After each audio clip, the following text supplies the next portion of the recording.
Bienvenidos a Opinión Pública, un medio alternativo de Asocomunicadores de Colombia. Bienvenidos a todos nuestros cibernautas a nivel local, nacional e internacional, a través de nuestro canal wordtv.com, en la opinión, raya piso pública, en la, y nuestro blogger, Opinión Pública, Asocomunicadores blog, spot.com. Desde allá podrán ver nuestro programa de Asocomunicadores. Bueno, un saludo especial a nuestros compañeros de equipo de Asocomunicadores. Vamos a trabajar en este momento con 4 temas de mucho interés. Bienvenido a César Campos, a Guillermo Molina, a compartirles a ustedes temas de mucho interés. Vamos a tratar en el día de hoy 4 aspectos muy importantes, a nivel local, a nivel departamental, nacional e internacional. Primero vamos a hablar de una noticia local que tiene que ver esta semana. Aconteció con un problema en Picaleña, en nuestra ciudad. Y segundo, vamos a tratar lo que es el tema del paro de maestros a nivel departamental nacional. El tercer aspecto tiene que ver también con la paz, lo que ha sucedido esta semana. Y por último, a nivel internacional, lo que tiene que ver con el conflicto armado en Yemen. Estos son los puntos más importantes que tenemos para todos ustedes en esta mesa a partir de este momento. Bueno, bienvenido César, bienvenido Guillermo. Entonces, entremos en tema para llevarles a todos ustedes estos temas de mucho interés.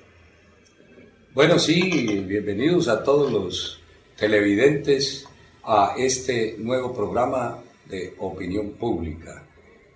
Uno de los temas que ha causado furor en la semana, debido pues a circunstancias que afectan a las familias ibaguereñas, ha sido que los habitantes del barrio Villa Newton realizaron una marcha, una manifestación al frente de la alcaldía denunciando atropellos por parte del ESMAD a 450 de esas familias. Eso llevó precisamente a que algunos de sus hijos, niños, pues fueran vulnerados su derecho, no solamente a la vida, porque los gases lacrimógenos pues asfixiaron a algunos de ellos y indudablemente les tocó atenderlos. Es una situación grave que afecta precisamente los derechos de los niños. Efectivamente, Guillermo, un saludo cordial a todos los visitantes a nuestra página. Agradecerles que nos estén acompañando. Efectivamente decía Guillermo que el ESMAD, aún cumpliendo sus funciones, se extralimita en muchas ocasiones. Es cierto que el Estado tiene el poder de la coerción material que le da la Constitución y el uso de las armas, pero también es cierto que la población está reclamando algunos derechos que el Estado tiene que cumplir, que el Estado tiene necesariamente que llenar esos vacíos, y cuando salen a la protesta social, pues son reprimidos en la mayoría de los casos de forma violenta. En ese sentido, creo que la policía tiene unos protocolos que necesariamente debe cumplir. Lo que sucede es que en algunas ocasiones abusan de esa fuerza que tienen para tratar de llevar a la población civil hacia sitios que ellos quieren mantener, ¿no? Por ejemplo, para reprimir esa misma protesta social. Ese conflicto viene sucediendo hace muchos años. Ya recordamos que es un lote de la nación que, dicen entre comillas, le entregó el Estado al municipio, y el señor Julio Villa, quien manifestó hace mucho rato y que murió hace aproximadamente un año, decía que él era el dueño de esos lotes y que quería beneficiar a muchos pobres, y fue así como él regaló algunos lotes a algunas familias, y hubo ese conflicto también con los, digamos, los administradores o los directores de la cárcel, porque era continuo los lotes a la cárcel. Entonces, pues lógicamente se abalanzó mucha gente cuando él dijo que iba a terminar, porque ya estaban sus últimas horas de vida. Estaba enfermo, y entonces eso a él le dificultó. A él le hicieron una entrevista, vimos la entrevista, la escuchamos, le dijo que también tenía propiedades por allá en el Guamo, en otros territorios a nivel departamental. Entonces él quería regalar eso, un tipo que era desprendido totalmente del dinero, las propiedades, vivía por allá, digamos que en total abandono, para una piecita, no tenía nada de algo que era de lujo, no tenía familia, hijos. Entonces comenzó a regalar esos lotes y por eso me manifiesto que eso ha habido esa noticia hace mucho tiempo y hasta ahora pues viene digamos a manifestar muchas familias a reclamar sobre esas propiedades. Sí, lo que pasa es que desde el 2012, que precisamente Julio Newton Villa pues entregó y loteó toda una gran cantidad de extensión de tierra ahí al lado de la cárcel de Picaleña, pues se empezó a conformar un barrio que le denominaron precisamente el nombre de Julio Villa Newton.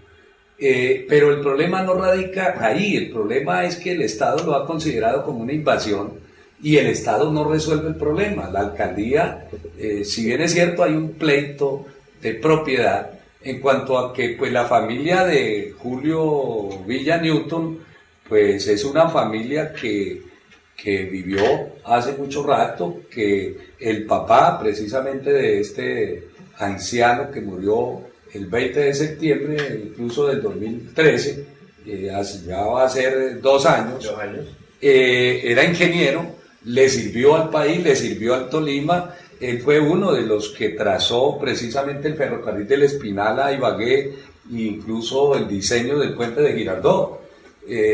Y pues quien heredó realmente una serie de propiedades de don Julio Armando Villa, que fue el ingeniero, pues fue Julio Newton. Lo que pasa es que ellos jamás pagaron impuestos y la nación indudablemente embargó esos bienes y se tomó posesión de ellos. O posesión no, porque la posesión en términos generales la tenía don Julio. Esa situación se viene presentando debido a que la nación le dio derecho de propiedad al IMPEC y las familias pues al tener posesión de esos lotes que le vendió incluso por 50.000 pesitos hasta 20.000 pesos don Julio, pues organizaron una villa, un barrio donde incluso la alcaldía misma anterior le dio permiso para algunos servicios públicos, no todos los tienen. Y en vez de resolver el problema del alcalde, lo que hizo fue enviarles al SMAT, cuando esa es una situación que se debe resolver a través del diálogo y a través de alguna medida que haga posible o el traslado de esas familias, es decir, sus reubicaciones, soluciones de vivienda apropiadas o adecuadas o la legalización de esos predios. Y no una medida de esa naturaleza que vulnera indudablemente el derecho a la vivienda y el derecho a la vida y al bienestar de los niños. Efectivamente, Guillermo, lo que sucede es que jurídicamente las tierras son del Estado, porque en ese caso no hay un documento legal que acredite la propiedad, el pago de impuestos, etc. Pero usted tiene razón en el sentido de que es el Estado quien tiene que proveer una vivienda digna. Por lo menos si ya autorizó unos servicios públicos, pues lo ideal es que trate de ir solucionando esa problemática y que empiece a tratar de mejorar ese espacio de vivienda que tienen sus habitantes y no formar una protesta social de ese tipo en exigencia de sus derechos. Bueno, bien, entonces hacemos un llamado tocando este tema tan importante, de mucho interés para toda la ciudadanía y sobre todo para las personas y las familias que han sido vulneradas en sus derechos, un llamado a todos los funcionarios, a nuestro gobernante, al departamento del Tolima, al gobernador, al alcalde directamente para que tome más, digamos, cartas en el asunto y pueda resolver lo más pronto este conflicto para esa familia, sobre todo para esos niños que están allá en medio de ese conflicto, que nada tienen que ver ahí cuando las fuerzas públicas se han tomado de este sitio y han sacado a la gente, digamos, como debe ser y como siempre lo han hecho. Entonces, esa fuerza hay que cambiarla por diálogo, por paz, que estamos hablando de paz, señor alcalde. Entonces, si hablamos de paz a nivel mundial y el presidente Santos está pronunciando eso, usted también tiene que identificarse en ese proceso. Bien, ¿me parece entonces si continuamos entonces con el otro tema? que tiene que ver con la parte departamental y nacional. Dos temas que tienen que ver con el paro de maestros que se llevó a cabo esta semana. Y ustedes, que son las personas, digamos, que trabajan en este aspecto y pues, que son los dedicados, nos van a decir a todos los cibernautas. A propósito, tenemos en la página de opinión pública comunicadores en directo, online, vía online. Blogspot.com tenemos 1.421 visitantes. Así felicitamos a las personas que nos están viendo en este momento desde Bogotá, desde Armenia, inclusive a nivel internacional de Venezuela, tenemos visitantes en Estados Unidos. Así que síganos aquí sintonizando y viendo, y también agradecerle a nuestro camarógrafo Roger Cortés, que está en este momento llevando a cabo digamos, programa para todos ustedes. Entonces, amigos César y Guillermo, entonces tenemos este tema, lo que tiene que ver, ¿cómo les fue a ustedes en este paro en esta semana y si eso va a continuar? Bueno, se inició el paro el día 22 de abril con un éxito rotundo a nivel nacional. En más de 85 ciudades del país hubo manifestaciones, concentraciones masivas del magisterio. De acuerdo a las directivas nacionales de FECODE y de los sindicatos filiales a la Federación de Trabajadores de la Educación, el porcentaje está en cerca del 88 al 90% de participación, de tal manera que no eran unos cuantos, como decía la ministra, que iban a entrar en paro, además no solamente menospreciando esa fuerza que significa el magisterio en Colombia, sino también las graves dificultades que afronta precisamente la profesión docente. Efectivamente, Guillermo, es importante resaltar la unidad que alrededor de los sindicatos filiales y de la Federación Colombiana de Educadores se ha mostrado por parte de los docentes. Es una protesta legal, ya el ministro de Trabajo lo ha determinado así. Esperamos que los diálogos se sigan llevando de la manera más cordial. Sin embargo, mientras esto sucede, los maestros de Colombia estaremos en la calle, estaremos protestando por las reivindicaciones que hemos venido exigiendo, no solamente de carácter salarial, como veníamos comentando en ocasiones anteriores, sino también por el derecho a una educación digna y que se dé a través del Estado, el que debe asumir específicamente la educación. Ya tenemos algunos aspectos de la Ley General de Educación, por ejemplo, como la parte preescolar que no se ha cumplido. Pretende este gobierno que en el 2025 sea uno de los estados más educados. Seguramente que si llegamos allá habrá que hacer inversión social para que podamos estar a la par de algunos otros estados que tienen un mayor desarrollo en la educación. Ahí está entonces en las calles el magisterio colombiano en pie de lucha, luchando, disculpen la redundancia, por sus reivindicaciones. Bueno, César y amigo Guillermo, como aquí lo que está, digamos, protestando los maestros es el salario, que pues, no compensa con lo que ellos se están en este momento trabajando. Me puse la tarea de investigar y la verdad que los salarios que ganan nuestros maestros aquí en Colombia son sueldos, digamos, de trabajador, de obrero, digámoslo así, en esa palabra, y que no merecen. Yo, la verdad, personalmente comparto y apoyo el paro de maestros, y el gobierno debe manifestarse el próximo año en eso. Yo hago una propuesta, por ejemplo, que tiene que reducir los salarios a los congresistas y a los ministros, y que eso se traslade para ayudarle a las arcas del país y puedan dirigirse a la educación. Entonces, en la investigación encontré que uno de los países que más fuertes está pagando los salarios a los docentes es Luxemburgo. Allá un docente gana 20.705.000, de acuerdo, o sea, $101.000 al año, 20.705.000. Segundo lo sigue Suiza, 13.325.000. El tercer país que es donde más invierte en educación es Alemania, 12.300.000. Imagínense, César y Guillermo. Entonces, le continúan los Países Bajos, que es Holanda, España, Irlanda, Corea del Sur, Canadá, Dinamarca y Austria. Por ejemplo, Holanda y España ganan 10.250.000, en Irlanda 10.045.000, en Corea del Sur 9.840.000.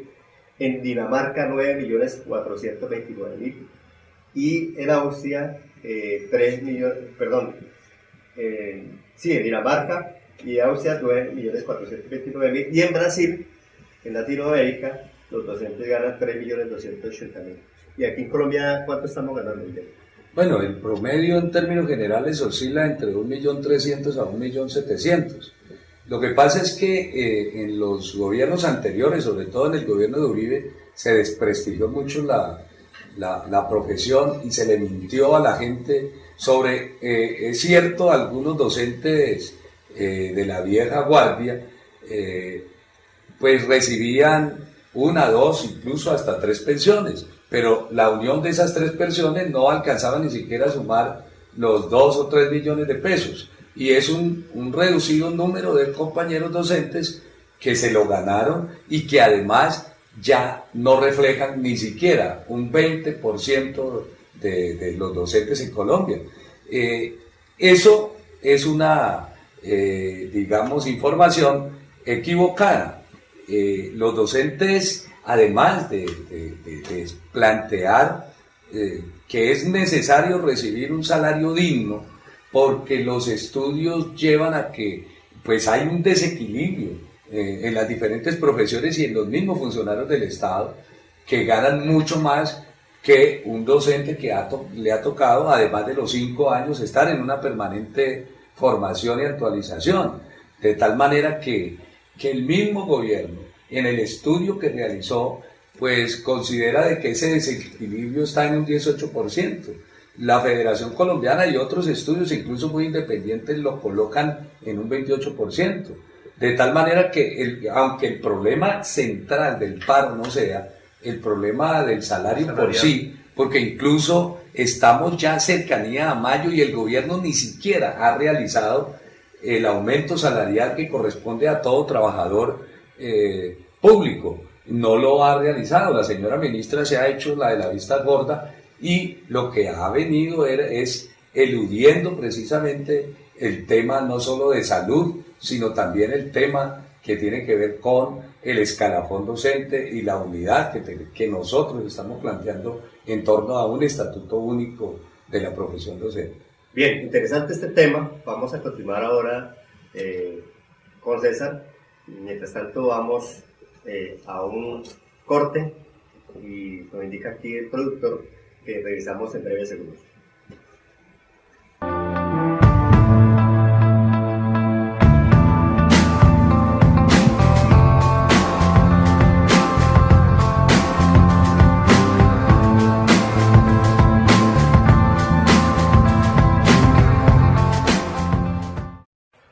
Continuamos con Opinión Pública, un programa alternativo de comunicadores. Bien, continuamos también con el tema de educación, el paro de maestros, y le vamos a dar la palabra a nuestro compañero César Campos, quien va a hacer esta segunda intervención de temas que tienen que ver sobre todo con la salud de los docentes. Entonces, coméntenos sobre eso, César. Bueno, Carlos, antes de hablar de la salud, creo que es necesario que hablemos aquí de la famosa jornada única, ¿no? La implementación en la infraestructura es un aspecto que conlleva una inversión económica grande. No es como se plantea que eso sea tan olímpico y tan fácil. En algunas instituciones que se han tomado como modelo están realizando algo que se llama mejor jornada complementaria con instructores del SENA, que es diferente a lo que inicialmente se desarrolla en otros países, que es la jornada única. Frente a ese punto también, que tiene que ver con la calidad de la educación, es necesario mencionar, por ejemplo, la falta de los 3 grados en preescolar que contempla la Ley General de Educación. Tampoco se ha hecho, y eso también se está exigiendo por parte de los maestros, y eso tiene que ver con el derecho a la educación. Ahora, frente a la salud, pues es un tema álgido que nos compete a los maestros y que no solamente en el Tolima, sino que a nivel nacional se han venido mostrando falencias. El servicio médico asistencial es pésimo en el magisterio, y eso aquí en el departamento del Tolima, por ejemplo, se han llevado a cabo varias protestas frente al consorcio que está manejando la salud y que ha dejado pues muchos sinsabores a los maestros frente a la atención médica, frente a los medicamentos que se entregan, etcétera, etcétera. Sí, a mí me parece que a la opinión pública no le han dicho la verdad sobre la jornada única y sobre las necesidades locativas y estructurales que se requieren para su concreción. Un estudio muy reciente manifiesta que se necesitan cerca de 50.000 locales, construcciones nuevas y adecuación de otras, y el Estado en eso no solamente es lento, sino que genera una atención a través de concesiones a un sector privado que lo que hace es lucrarse precisamente de los recursos del Estado.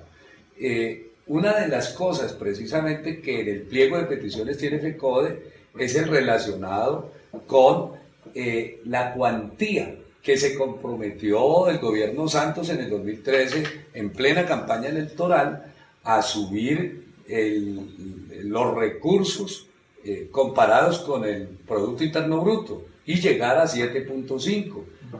Lo que hizo precisamente el Plan Nacional de Desarrollo aprobado en este gobierno es que redujo de 31 billones de pesos a 30 billones, y la ministra sale a decir que habían aumentado para educación. Ahora, lo que hicieron fue recortar unos rublos que tienen que ver incluso para alimentación de los muchachos y transporte, y colocarlos para el conjunto general de la atención del sistema educativo. Bueno, César, una pregunta que me hago yo como ciudadano. ¿En qué beneficia esa jornada única a los padres de familia, a los estudiantes? ¿Y en qué los puede afectar en ese aspecto si se llega a implementar la jornada única? Bueno, la jornada única, frente a lo de los padres, sabemos que muchos padres de familia buscan las instituciones casi que como un garaje, perdónenme esa expresión, porque ahora veíamos en las noticias que los padres de familia dicen: los maestros no están trabajando y no sé qué hacer con mis hijos, porque están pensando solamente en esa parte. Pero es indudable que si se da una jornada única con todos los recursos necesarios, con todo lo que se plantea y con todo lo que el magisterio está de acuerdo frente a eso, creo que será importante en la calidad de la educación. Aparte de eso, pues también rebajar la cantidad de alumnos por salón y por docente, como está contemplado en la ley, que tampoco se cumple. Pero la jornada única indudablemente podría mejorar la calidad de la educación. En cuanto la jornada que va en la mañana se dedicaría específicamente, creo yo, a la parte académica, y la parte de la tarde sería dedicada específicamente a la parte lúdica, es decir, al desarrollo de algunos aspectos que tienen que ver con el desarrollo integral de los estudiantes. Pero supongo que habrán docentes, unos por la mañana diferentes a los de la tarde, ¿cierto? No, los docentes estaríamos todo el día. De ahí que en ese aspecto hay otro inconveniente que el gobierno no quiere resolver, y es la profesionalización del salario del docente, porque el docente tendría que estar con los estudiantes, y por eso es lo que dice Guillermo. Imagínese usted tener un colegio que tiene en ese momento 1.800 estudiantes. Con jornada única tendría que tener 2 colegios de 23, 24 salones más o menos, para que, y eso que se quedaría corto, porque un colegio con 900 estudiantes y 24 salones da un promedio de 38, 40 estudiantes por salón, y eso iría... ¿Qué pasaría con las instituciones que tienen 2 jornadas? No, precisamente, es que por eso son las cuentas que hace Guillermo. Es necesario construir en infraestructura las 50.000 nuevas instituciones de educación. ¿Dónde están los recursos? Si el gobierno, en vez de invertir, como decía Guillermo, está recortando el presupuesto para educación. Digo que es decir, la inversión social tiene que ser grande. Por ejemplo, el Liceo Nacional tiene aproximadamente 3.500 niñas en la mañana y en la tarde. O sea que si implementan la jornada única tendrían que ampliar la infraestructura de la institución, claro, y abrir la brecha para que ellas puedan estar todo el día ahí. Y fuera de eso, ¿los docentes ganarían los mismos salarios? No, pues ahí está la discusión de eso, ¿no? Los docentes estaríamos en la jornada única, completa, porque es que hoy para cuadrar un sueldo, un salario digno, hay que trabajar en 3 y 4 partes. La gente dice lo que decía Guillermo, pero es que hay maestros que tienen 3 pensiones, pero imagínense ustedes que esas pensiones no llegan a sumar ni los 2 millones y medio, Guillermo, porque hay unos que ganan el 60% de una pensión de 700.000 pesos. sumada a otras dos pensiones no le da. Y esos son los que algunos han insistido en llamar los dinosaurios, que ya están extinguiendo. Ahora con el nuevo régimen no alcanzan a llegar a eso. La ministra hace un promedio que un estudiante de matemáticas de la Universidad de Tolima le refuta, porque un promedio no es coger un grupo solamente del salario más alto para decir que ganan 2 millones de pesos. Bueno, Guillermo, ¿qué otros aspectos nos queda referente a la educación? Lo que están pidiendo y solicitando los maestros. Pues muchos aspectos. Lo que pasa es que, por ejemplo, los maestros del nuevo estatuto, para poder escalafonarse, para subir en el escalafón, pues indudablemente, además del estudio, deben presentar una evaluación, y esa evaluación está diseñada solamente para que un reducido número de ellos pueda acceder después de haber hecho una inversión grandísima. Y lo que la ministra le miente al país es de que los maestros, plantea que los maestros no queremos evaluación, no, la evaluación forma parte de todo lo que tiene que ver con el proceso educativo.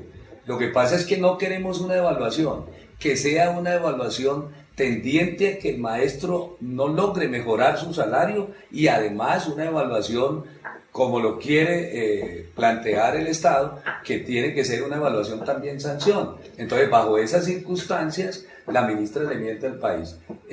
Ya habíamos hablado algo, o César había hablado algo sobre lo que tiene que ver con la delicada situación referente a la salud. Y es una situación supremamente grave que el Estado no resuelve. La ministra se encarga de plantear que es que tienen un régimen especial, que está mejor que el otro sistema de salud de los colombianos, y resulta que ninguno de los sistemas de salud de los colombianos está funcionando, ha colapsado. Y en vez de resolver el problema, lo dilata y amenaza al magisterio de que no negocia en medio del paro, cuando sí viene negociando con los sectores en conflicto en medio de la guerra que le ha producido tantos muertos a la población colombiana, y que de todas maneras en este momento no ha resuelto absolutamente nada. Entonces, fíjese cómo tratan al sector magisterial, a la profesión docente, de una manera discriminatoria, y siempre pensando en incluso descontar los salarios a los maestros, porque legítimamente hemos entrado a paro debido a que llevamos más de 60 días en diálogos con el gobierno y el gobierno no resuelve nada. Definitivamente la ministra Parodi va en contravía con las políticas de gobierno. Por un lado, amenaza en un proceso en el que el país quiere la paz, amenaza a los docentes y se para de la mesa. Entonces, no sé qué pasará ahí. Bueno, esperamos que de todas formas, ya para finalizar este tema y cerrar el tema de educación, les parece que el gobierno, a través del presidente Santos, la ministra Parodi, pueda, digamos, conectarse con ese proceso de paz, porque lo que vemos acá con esas respuestas no está, digamos, en esa política de paz. Y los maestros van a continuar protestando, van a continuar en huelga, y pues lógicamente lo que vemos aquí, los mayores afectados son los padres de familia y los estudiantes, pero esperamos que sea para el bien de una vez, para que los docentes puedan tener esos logros a los cuales están haciendo petición en este momento. Y esperamos que la ministra de Gobierno se siente a dialogar, así como está haciendo la FARC con el gobierno en medio del conflicto armado, ella también lo haga. Entonces, mis queridos compañeros, esperamos de que ya para finalizar el tema, ¿sí? Sí, lo que pasa es que bajo la mediación de la Central Unitaria de Trabajadores, se tiene la expectativa de unos diálogos tendientes a partir del lunes nuevamente a conversar, y aspiramos que la semana entrante entonces, pues ojalá se dé alguna solución a este conflicto, porque me parece que de lo contrario la situación va a ser muy complicada para los padres de familia y sobre todo para los jóvenes, ¿no? Indudablemente que la preocupación del magisterio colombiano tiene que ver también con la juventud, y que ellos realmente tengan la mejor educación, la calidad de la educación, pero fíjense que nosotros hablamos de calidad con unas condiciones diferentes a las condiciones demagógicas que plantea el Estado. Sí, definitivamente los maestros no queremos ir a paro, nos obligan a ir a paro para defender nuestros derechos. Correcto. Bueno, solamente les pido paz al gobierno, a la ministra, para que creemos en ese proceso de paz. Estamos hablando en paz, y entonces ese es el tema que nos continúa en este momento a nivel nacional. Otro tema de mucho interés y queremos aquí tratar sobre ese aspecto que es de actualidad, sobre el conflicto armado que hay y lo que pasó en La Habana debido al suceso de la muerte de los casi 13 soldados en el Cauca. Entonces, entremos en ese tema, mi querido Guillermo, ayúdenos a profundizar en ese aspecto. Bueno, el gobierno inició unas conversaciones de paz en medio del conflicto. Y yo creo que ese es el punto álgido precisamente que debe tener la población colombiana en cuenta, ya que me parece que ese es un error garrafal de iniciar en medio del conflicto unas conversaciones que a cualquier momento precisamente hay un enfrentamiento, el Estado se reserva el derecho a reprimir, a utilizar todo el poder de la fuerza, el poder militar, el poder de las naves aéreas, etcétera, y las FARC igualmente. Cuando se habla de una tregua unilateral, se está hablando precisamente de que es unilateral y que cualquiera de las partes la puede romper. En este caso, quien la rompe pues ha sido el grupo armado insurgente, y el Estado hace un gran escándalo para no reconocer que desde el comienzo debieron de haber separado cualquier acción militar de ambos bandos y lograrse unos acuerdos que no deben ser indefinidos y que definitivamente conduzcan a la verdadera paz. Pero parece que los señores de la guerra le están apostando a seguir precisamente por ese camino, y ya veíamos cómo sectores incluso de la derecha, encabezados por algunos de los expresidentes, pues le gusta y le gusta entonces que ojalá no haya conversaciones, que no haya paz, porque lo que quiere reducir es a la insurgencia y definitivamente que este país siga en una guerra indefinida. Sí, efectivamente, Guillermo, la guerrilla no ha renunciado a seguir en guerra. El inconveniente es que con este acto lo que hace es que va minando la confianza en ese proceso de paz, y eso lo han ido aprovechando, como decía usted, algunos sectores de derecha para atacar el proceso de paz, porque aunque la gente no lo crea, no atacan al presidente, atacan es el proceso de paz. Sin embargo, lo decía la senadora, se me va el nombre, Piedad Córdoba, lo decía Piedad Córdoba, hay que resistir, hay que continuar con ese proceso de paz, y le decía al presidente, a pesar de los abucheos, de las silbatinas, hay que continuar, pero hay que continuar fijando unas metas específicas para que ese proceso de paz siga adelante. De lo contrario, seguramente que ese espacio que se ha ido ganando se va a ir perdiendo paulatinamente, yo diría que mucho más rápido de lo que se ha ganado en el proceso de paz, porque la ciudadanía va a llegar a un momento en que cuando es asustada por otros sectores, pues va a salir a protestar y definitivamente va a salir a pedir que se acabe ese diálogo para el proceso de paz. No, y siempre van a haber situaciones dificultosas en el camino de este proceso de paz, porque siempre habrá enemigos que no quieren la paz, quieren la guerra, porque pues, lógicamente que hay algunos que se benefician con la guerra, por la vaina de las armas, la compra de las armas, lógicamente los políticos que también inciden en este aspecto. Por eso es que yo estoy de acuerdo que se debe colocar a compañeros una fecha límite, porque Santos no puso esa fecha desde un principio y la vaina se ha ido adelantando. Yo creía que la paz de pronto se podía llegar a lograr en un 50% al terminar su primer mandato, pero vemos que la vaina está dilatando más o menos para otros 4 años, y esperamos que ojalá en este gobierno se pueda llegar a un acuerdo allá en la mesa de diálogo en La Habana. Carlitos, y lamentable cada día que pasa, las muertes de soldados, las muertes de policías, las muertes de indígenas en el Cauca, incluso el día 23 que declara nuevamente Santos operaciones de la aviación y bombardeos, pues han muerto 6 indígenas. Eso la opinión pública en términos generales no lo conoce. Los medios de comunicación no dan la información referida a eso que genera el conflicto, que son colombianos de bien, lo mismo los campesinos metidos en la insurgencia. Es decir, se debe acabar precisamente esa tragedia, ese desangre de los colombianos. Todos son colombianos, y por eso se requiere una paz que sea duradera, pero la paz en medio, los diálogos de paz en medio de un conflicto, pues es muy difícil, es como jugando fútbol y dándose puños. Jamás va a poderse generar un buen espectáculo en el caso del fútbol, y en el caso pues de las conversaciones de paz es muy difícil, y cualquier situación o circunstancia pues va a generar una crisis como esta que está conmigo, que está pues de nuevo en la mesa de negociaciones. Bien, César, para finalizar, yo creo que este tema, pues hay mucho que hablar, igual que lo de... Sí, necesariamente eso es cierto, pero hay que recordar algunos procesos de paz que se han dado en el mundo. Son procesos que son difíciles, que no son en tan poco tiempo se pueden resolver.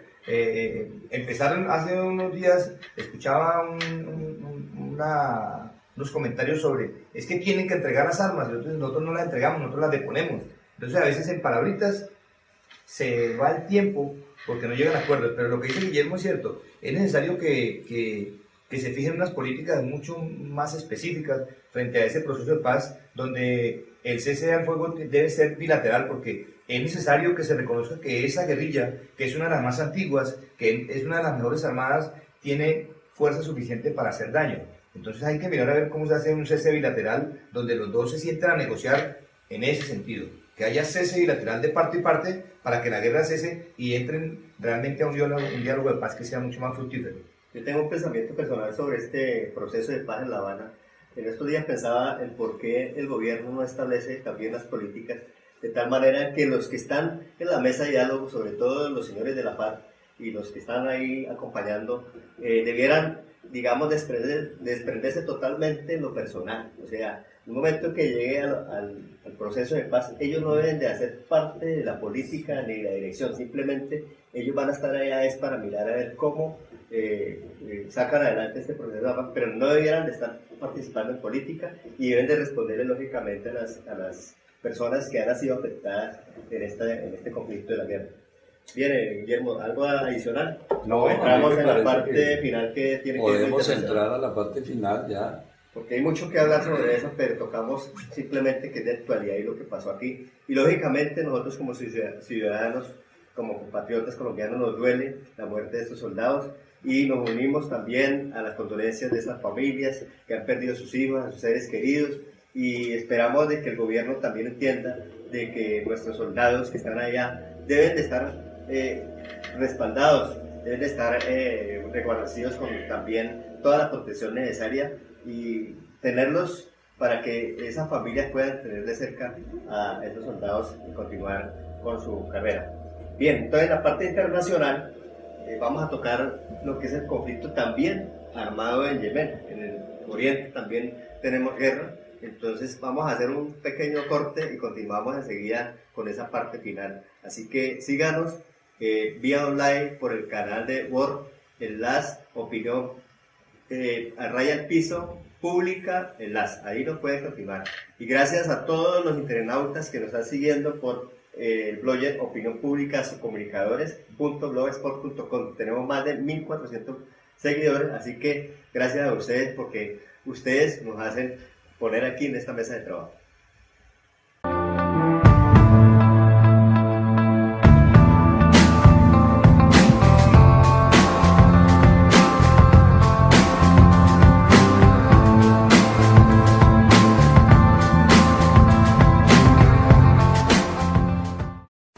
Continuamos con Opinión Pública de Comunicadores de Colombia. Bien, entramos a la parte final de nuestro programa, que estamos tratando a nivel internacional el conflicto de Yemen. Bien, César y compañero Guillermo, entonces sobre ese conflicto, ¿qué está pasando en este momento, Guillermo? Pues no, la lamentable muerte de niños, de amputaciones. Esa guerra viene generando desde el 28 de marzo, que empezó pues a ser bombardeado Yemen por parte del régimen saudí, apoyado por los Estados Unidos. Más de 500 niños, entre muertos y amputados, que está generando una alerta a nivel internacional, y que la UNICEF precisamente está denunciando en el día de hoy, ¿no? Esos 115 niños que murieron en este último mes, esa es la denuncia que está haciendo la UNICEF.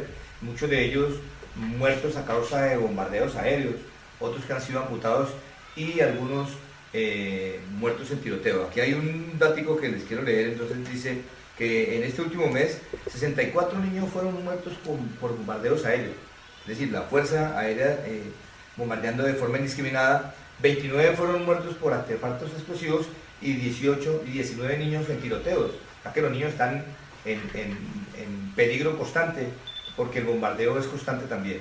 Bueno, pero en el fondo, ¿cuál es el problema, Guillermo, que radica para que haya ese conflicto allá en Yemen? Bueno, existen indudablemente el tema religioso, la lucha entre sunitas y chiitas. Hay algunas declaraciones de que pues Irán ha tenido algo que ver, pues Irán toma partido indudablemente por una de las fracciones del Islam, pero en el fondo son avalados por posiciones que tienen que ver con la parte económica, con la parte del petróleo, con el poder hegemónico que los Estados Unidos ejercen y que pues tiene ahí en Sudán y en el resto de países, incluso el mismo en Etiopía, en toda esa región, una situación supremamente difícil porque es un control militar sobre los principales centros de depósito y de extracción petrolera. Y entonces, pues en medio de esa lucha, pues hay unos sectores que quieren indudablemente expulsar a Occidente y a las petroleras de Occidente, y además de la confrontación religiosa, pues genera una situación internacional muy desastrosa para la población. Sí, son aspectos que influyen en la parte geopolítica, pero indudablemente en la parte económica, como dice Guillermo, frente a los yacimientos de petróleo que allí se encuentran y que son, aparte de los aspectos religiosos, son un factor esencial para la lucha que se desarrolla allí entre los rebeldes que están en contra del gobierno de turno. Bien, yo pienso que en esta guerra los mayores afectados, lo dije anteriormente, siempre es el pueblo, siempre son las familias. Y en este caso han sido afectados muchos niños, y esos niños pues lógicamente le duelen al mundo porque ver a esos niños allá en medio de la guerra, de ese conflicto, como está pasando en Colombia también con nuestros soldados. Y aquí los niños no mueren de pronto en la guerra, mueren por otras cosas, por hambre, por mueren de hambre, como los de la Guajira. Pero allá los niños son los más mayores afectados porque en ese bombardeo pues lógicamente caen allá familias y caen muchos niños. Pues lamentamos eso porque la verdad nos duele como ciudadanos ver esta tremenda situación que está sucediendo en Europa, en la parte de lo que es el Yemen, ¿sí? Bueno, amigo Guillermo Molina, ¿qué más podemos hablar sobre ese aspecto o terminamos acá con la parte internacional? Porque pues eso hay que hablar mucho sobre eso y en este momento pues ya se nos agota el tiempo. Sí, no, la disputa geopolítica del Medio Oriente con los sectores tanto de Rusia como de Estados Unidos son los que vienen marcando en términos generales, y con China pues vienen marcando la dinámica en el concierto internacional, y Yemen no está por fuera de esa dinámica. Sí, bien, César. No, pues que seguramente tendrán que intervenir ahí los otros estados, por ejemplo como la ONU, para tratar de mediar en esa situación que está afectando directamente a los niños, ¿no? A la sociedad, pero específicamente en este caso por la denuncia que hace la UNICEF a los niños. Sí, bien, entonces tocamos este tema porque es tema de actualidad y lógicamente no podemos dejar por fuera un tema de mucho interés para todo el mundo, y aquí nos están viendo a nivel mundial todos los cibernautas a través de nuestra página worldtv.com, es la opinión raya al piso público del lab, y luego en nuestro blog Spot también, opinión pública es comunicadora. Así que los invitamos para que nos sigan viendo a través de este medio online. Invitamos para que también puedan hacernos llegar todos los comentarios, y necesitamos de que ustedes nos ayuden a hacer ese trabajo. Así que mis queridos cibernautas, le agradecemos mucho su atención. Esperamos de que este tema haya sido de su interés y traerles próximamente otros temas también de actualidad. Así que nos vemos hasta una nueva oportunidad.